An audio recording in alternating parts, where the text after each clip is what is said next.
ఈయన కువైట్ కంట్రీకి వెళ్ళినట్టున్నాడు బతుకు తెరువు కోసం. అయితే ఈయన్ను అధ్వానంగా అడవిలో ఇసుక ఉన్న ప్రాంతంలోకి తీసుకువెళ్లి పెట్టారు కువైట్ వాళ్ళు. అయితే అక్కడ నీళ్లు, చెట్లు, చేమలు ఏమీ లేవు అని చెప్తున్నాడు. ఈ మెసేజ్ చూసిన వాళ్ళు ప్రతి ఒక్కరూ దయచేసి వేరే గ్రూప్లో కూడా ఫార్వర్డ్ చేయండి. తెలంగాణ స్టేట్ అంతా పాకిపోవాలి. తెలంగాణ సీఎం రేవంత్ రెడ్డి చూసి తెలంగాణకు రప్పించాలని కోరుతున్నారు. వినిపించుకోవట్లేదు, ఎవరు చెప్పినా కూడా నా మాట నమ్మడం లేదు. ఆ పావురాలకి, ఈ కుక్కలకి అన్నిటికీ మేత, మంచి చెడ్డ అన్నీ చూడాలి. ఒక్కొక్క రోజు వాళ్ళు వచ్చినారంటే నైట్ 3 అయినా నిద్ర ఉండదు, 4 అయినా నిద్ర ఉండదు సార్. కోళ్ళకి, ఇక్కడ బాతులకి, ఇట్లా కోళ్ళకి అన్నిటికీ మేత చూసుకోవాలి. చెట్లు వచ్చేసి 2 కిలోమీటర్లు ఉన్నాయి సార్. ఆవిడికి నీళ్ళు ఎత్తుకుపోయి పోయాలా, క్యాన్లతో నీళ్లు మోసుకొని పోవాలా. ఈ జనరేటర్లు ఒకటంటే ఒకటి పని చేయడం లేదు. వాళ్ళకి చెప్తే వాళ్ళు కనీసం పట్టించుకోవడం లేదు.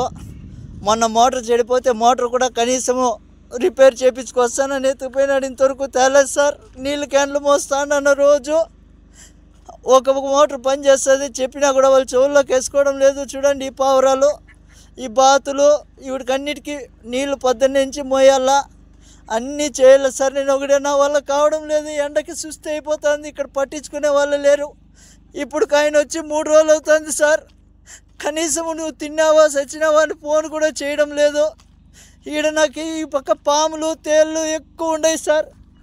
నేను చచ్చిపోయినా కూడా అడిగేవాడు లేదు సార్. ఈడ నా పరిస్థితి ఇట్లుండదు. నాకు దయచేసి ఎవరైనా సాయం చేయండి సార్. ఈ ఎడారి నుంచి నన్ను బయట వేసేయండి, ఇంటికి వచ్చేస్తాను. ఈడున్నానంటే చచ్చిపోతాను సార్. ఇంక 2 రోజులు ఉంటే చచ్చిపోతాను.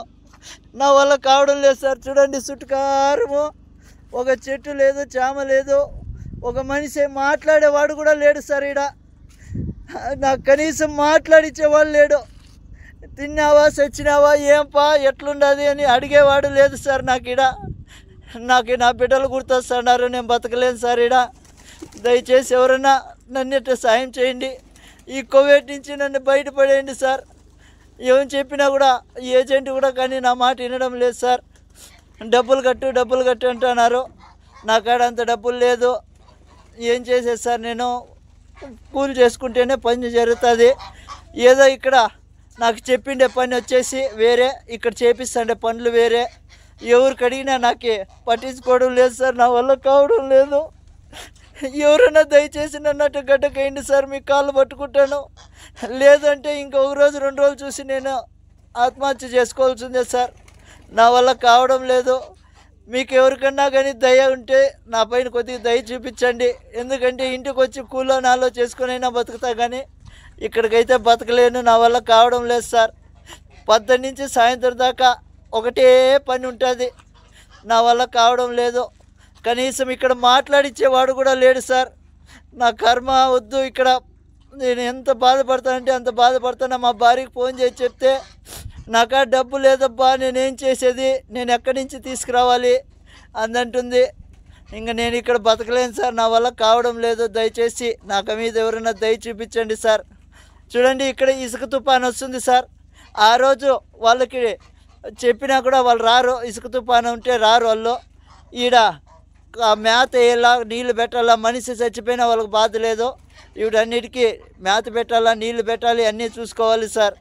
కాబట్టి ఎవరైనా ದಯచేసి నా ಬಾಧ ಅರ್ಥ చేసుకోండి. ಆಟೋದಲ್ಲಿ ತುಂಬಿಕೊಂಡು ಹೋಗಿ ನಮ್ಮನ್ನ ಬಸ್ ಸ್ಟ್ಯಾಂಡ್ ಬಿಡ್ತಾರೆ. ಇಲ್ಲಿ ಯಾವುದೇ ತರಹದ ಒಂದು ವ್ಯವಸ್ಥೆ ಇಲ್ಲ. ಕುರಿಗಳ ತರಕ್ಕೆ ಹೋಗ್ಬೇಕಿಲ್ಲಿ. ಆದ್ರೆ ಯಾಕೆ ಕುರಿಗಳ ತರಕ್ಕೆ ಜನರು ಹೋಗಕ್ಕೆ ಇಟ್ಟಿದ್ದಾರೆ ವ್ಯವಸ್ಥೆ ಅಂತಂದ್ರೆ ರಾಜಕಾರಣಿಗಳು, ಅಧಿಕಾರಿಗಳು ಈ ತರಕ್ಕೆ ಅವರು ರಾಜಕೀಯ ವ್ಯವಸ್ಥೆಯನ್ನ ಬಳಸಿಕೊಂಡು, ಅಧಿಕಾರದ ವ್ಯವಸ್ಥೆಯನ್ನ ಬಳಸಿಕೊಂಡು, ಸರ್ಕಾರದ ಆಡಳಿತ ವ್ಯವಸ್ಥೆಯನ್ನು ದುರುಪಯೋಗ ಪಡಿಸಿಕೊಂಡು ಈ ತರಕ್ಕೆ ಸರ್ಕಾರಿ ವಾಹನಗಳನ್ನ ಅವರ ಮಕ್ಕಳನ್ನ, ಹೆಂಡತಿಯರನ್ನ, ಪ್ರೇಯಸಿಯರನ್ನ ಕರ್ಕೊಂಡು ಹೋಗೋದಕ್ಕೆ ಸರ್ಕಾರಿ ವಾಹನಗಳು ಬರ್ತಾವೆ. ಹಾಗಾಗಿ ಅವ್ರಿಗೆ ಜನ ಹೆಂಗ್ ಹೋದ್ರೆ ಏನು, ಜನ ಕುರಿಗಳ ತರ ಹೋದ್ರೆ ಏನು, ಜನ ಹೇಗ್ ಹೋದ್ರೆ ಏನು ಮಾಡಿದ್ರೆ ನೀವು ಫೋನು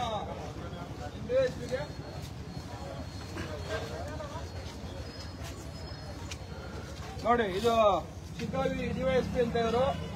ಶಿಕಾವಿ ಡಿವೈಎಸ್ಪಿ ಹಾವೇರಿನಲ್ಲಿ ಅವರ ಫ್ಯಾಮಿಲಿ ಕರ್ಕೊಂಡೋಗಿ ಬಂದಿದೆ. ಅದಕ್ಕೆ ನಾನು ಹೇಳಿದೆ, ಇನ್ ಶಿಕಾವಿ ಅವರ ಡಿವೈಎಸ್ಪಿ ಹೆಂಡತಿ ಮಕ್ಕಳನ್ನ ಕರ್ಕೊಂಡು ಹೋಗೋದು, ನನ್ನ ಕರ್ಕೊಂಡು ಹೋಗೋದು, ನಾನು ಹಾವೇರಿಗೆ ಶಿಗಾವಿಗೆ ಹೋಗ್ಬೇಕು, ನಮಗೆ ಕರ್ಕೊಂಡು ಹೋಗು ಅಂತ ಹೇಳಿ ಈಗ ಡ್ರೈವರ್ನ ಕೇಳ್ತಾ ಇದೀನಿ. ಇಲ್ಲ ಅವ್ರನ್ನ ಇಳಿಸ್ಬಿಡ್ತೀನಿ ಅಂತ ಹೇಳಿ ಅವ್ರನ್ನ ಇಳಿಸಿದ್ದಾರೆ.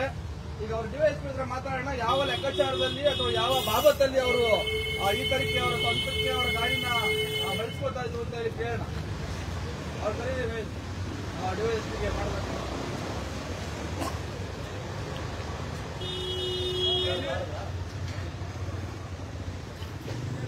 ಕೊಡ್ರಿ